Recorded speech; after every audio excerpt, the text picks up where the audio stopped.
de quem são essas vozes, quais são os personagens que estão atuando aí nessa casa psíquica, né? Porque são personagens que nem sempre estão de acordo com qual caminho a gente deve seguir. Então, existem muitos conflitos nessa casa psíquica, né? E como que a gente pode redirecionar esses personagens da melhor forma para que a gente possa seguir de um lugar saudável, né? Do prazer positivo saudável. E a gente trabalha muito também com a cura da criança, né? A cura da criança por meio da técnica da bonequinha, por meio de experiências e vivências práticas, né? A Marjorie já teve a oportunidade de participar. Então, o trabalho é bem prático mesmo, é de enxergar o que precisa ser visto por trás dos sentimentos, por trás dos pensamentos, por trás dos bloqueios, dos condicionamentos, né? Tudo que está na nossa frente é parte de nós. E aí, por meio da ludicoterapia, a gente consegue também interpretar, né?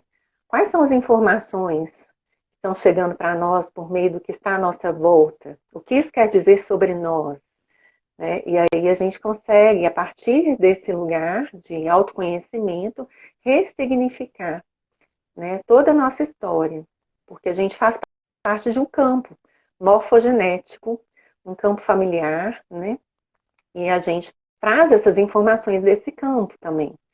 Então, muito do que a gente vive hoje, né, nem sempre é da nossa essência. Às vezes são sentimentos que a nossa mãe teve, que a nossa avó teve, que a nossa bisavó teve, que estão gravadas no campo e que chegam até nós. E muitas vezes a gente reage a determinadas situações baseadas nisso, e não baseadas no caminho da nossa essência. Então é muito importante a gente saber diferenciar o que é nosso e o que é do campo ancestral, né? Também é muito importante reverenciar esse campo, porque afinal é por meio dele que nós estamos aqui, né? Isso também tem a ver com a primeira etapa, que é a mãe boa demais, a cura da relação com a mãe e a cura da ancestralidade feminina, né? Então essa é a base da nossa jornada. Então, como tem sido a sua relação com a sua mãe, né? Essa é a primeira pergunta que a gente tem que fazer. Como é que está a nossa relação com a nossa mãe? E nem sempre é fácil, né? Alinhar essa relação, porque é uma relação de um vínculo muito forte, né? É o primeiro alimento que nós recebemos durante a nossa existência, né? É um vínculo muito forte que às vezes perdura para o resto da vida e a gente não sabe, e nem sempre como um vínculo saudável, né? Então, isso também é muito, muito importante a gente identificar. É um vínculo de codependência, né? É um vínculo de projeção, de espelhamento. Como é que a gente está relacionando aí com a casa psíquica dos nossos pais, né? Mesmo que eles não estejam mais aqui, muitas vezes eles interferem tanto quanto se estivessem, né? Então, tudo isso é autoconhecimento, tudo isso é a gente investigando aí essa casa psíquica, entendendo como que a gente funciona, para que a gente possa alinhar o que for preciso, redirecionar, né? E arrancar essas ervas daninhas, abrir espaço para o novo emergir, né? E o novo tem a ver com a nossa essência, com os dons, talentos, qualidades únicas de presente. Então é isso. Você tem alguma pergunta, assim, dentro de tudo que eu falei? Tem alguma curiosidade? Porque é bom, né, ir perguntando para eu ir me direcionando, assim. Como que é isso para você, Marjorie? Como tem sido a sua relação com a sua mãe? Então, fiquei, porque a cabeça pensa onde o chão pisa, né? E recentemente Uhum, eu tenho escutado muitos relatos de violência contra mulheres, seja com companheiros, seja com pais, sejam com mães. E na medida em que você foi trazendo essa questão da cura interior, desse alinhamento com o feminino, com o masculino e com a mãe, né? Com a figura materna e com a figura paterna, vou te fazer uma pergunta difícil, porque pensando como que fica esse lugar desse alinhamento e desse acertamento de contas psíquico nesse campo com os familiares que às vezes podem, muitas vezes, ter um histórico de violência. Não sei. uhum, Uhum. entendi. É sempre enxergando o que precisa ser visto, tá? Tudo que está na nossa frente é parte de nós. Absolutamente tudo. Então, o que que essa situação quer dizer sobre você? Essa é a primeira pergunta que a gente tem que fazer, sabe? E aí, dentro da ludicoterapia, a gente trabalha com métodos muito eficazes, assim, onde essas informações chegam de forma muito rápida, né? A gente consegue acessar esse campo de informação que contém tudo sobre nós, sobre o campo da família, né? E quando a gente olha para essas situações e enxerga que muitas vezes isso tem a ver com a gente mesmo, fica mais fácil de fazer uma escolha diferente, entendeu? É sempre a gente com a gente mesmo. Nunca é a gente com o outro. É sempre a gente com a gente mesmo, entendeu? O que essa situação quer dizer sobre mim? Ou sobre o meu campo familiar, né? E aí, quando a gente enxerga de forma clara e faz o trabalhinho, né, que eu chamo de trabalhinho, de liberar essa informação e substituir essa informação por outra, fica mais leve.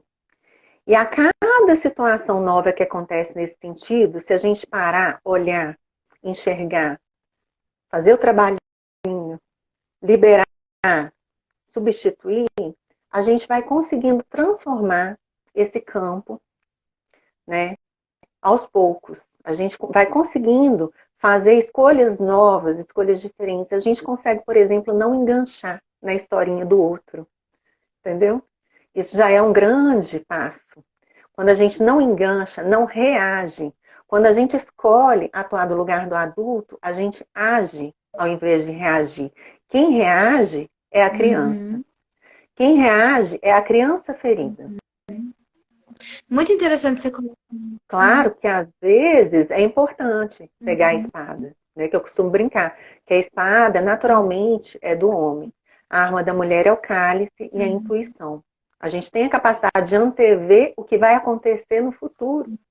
Todas as mulheres têm essa capacidade. Todas as mulheres têm essa intuição muito forte. E é algo característico das mulheres. Essa é a nossa principal força. Mas, às vezes, é importante pegar a espada. É importante saber lutar com a espada. Mas nem sempre, né? O caminho é sempre enxergar o que precisa ser visto. Procurar não reagir e agir. Mas, se for preciso, pega a espada. É Saiba muito lutar com a espada. interessante isso que você colocou de não reaja, né? Haja. Porque todas as reações que a gente tem instintivas, elas têm a ver com alguma reação orgânica do nosso corpo, por exemplo. Se alguém fala alguma coisa, você fica nervoso e reage de uma forma violenta, possivelmente você tem adrenalina, você tem cortisol no seu sangue. Então você está reagindo muito mais por um estímulo fisiológico, biológico mesmo do seu organismo, né? Mais adrenalina no seu sangue, você está reagindo por esses estímulos instintivos, e por isso também essa relação com a criança faz muito sentido, porque quando a gente é criança, a gente é muito mais nesse campo do que uma ação, quando a gente consegue parar, refletir. Dificilmente a gente consegue ter esse processo de parar, refletir, tomar decisão e agir a partir daquilo que aconteceu quando a gente está com raiva, quando a gente está eufórico, né? Então é bem interessante essa colocação que você traz, assim, né? Não reaja, haja. Então traz esse campo de possibilidade da gente sempre agir a partir do que a gente pensa, do que a gente reflete, do que a gente chega a conclusões do que é possível naquele lugar e não pelo fulgor do momento, assim. E esse é o processo de amadurecimento, né? Mas é um treinamento, né? É um treinamento, inclusive, com o corpo, né? Sim. A gente trabalha muito corpo na ludicoterapia. Muito respiração, muito corpo, né? Onde estão as emoções mais primitivas? Na região do umbigo. Sim. Na relação com a mãe, né? E a gente normalmente respira só do peito para cima. A gente não respira no abdômen. No dia a dia, na correria, né? A gente respira de forma errada. Ou seja, essas impregnações, elas ficam aí. Quando a gente é atacado, por exemplo, se isso não tiver Se não tiver um treinamento do próprio corpo, se não tiver um trabalho mesmo, né, de liberando, né, de ajustando, de alinhando, limpando mesmo essa região do umbigo, sabe, com a respiração, a coisa fica pior, Sim. né? Então, trabalho de corpo é fundamental. E o que eu chamo de trabalho de corpo? Respiração, né, atividade física, fortalecer mesmo a nossa base, a nossa estrutura no mundo, né? Ter os pés plantados no chão, estar aterrado com a terra, saber onde eu estou pisando, onde eu quero pisar, né? Escolher onde eu quero pisar. Mas para isso você tem que ter contato com o seu corpo, você tem que ter conexão com o corpo, né? Então a terapia ela não é só no nível da casa psíquica. A gente trabalha muito, muito, muito corpo, a gente considera o corpo muito importante, algo que culturalmente, né, não foi tão valorizado, mas o corpo sabe o caminho. A mente mente. O corpo sabe o caminho. Então, quanto mais conectados com o nosso corpo, mais a gente vai ter consciência, sabe, das nossas ações, a gente vai tomar os passos de forma mais consciente, sabe, de forma mais segura, de forma mais presente, com mais presença, sabe? E na presença é onde a gente pode criar um novo. Porque se a gente não está na presença, se a gente não está dentro do corpo, se a gente está na mente só, por exemplo, a gente acaba estando mais no passado ou no futuro, né? A gente acaba entrando em historinhas de papai e mamãe, de ancestralidade, repetindo a historinha, entendeu? Sim. Ou projetando a autoimagem idealizada do que eu gostaria de ser, do que é o ideal para mim, do que futuro que eu gostaria, entendeu? E não, a gente só cria o novo, e eu chamo de novo, o que está gravado, né, na nossa essência. É o novo, mas que não é tão novo assim, né?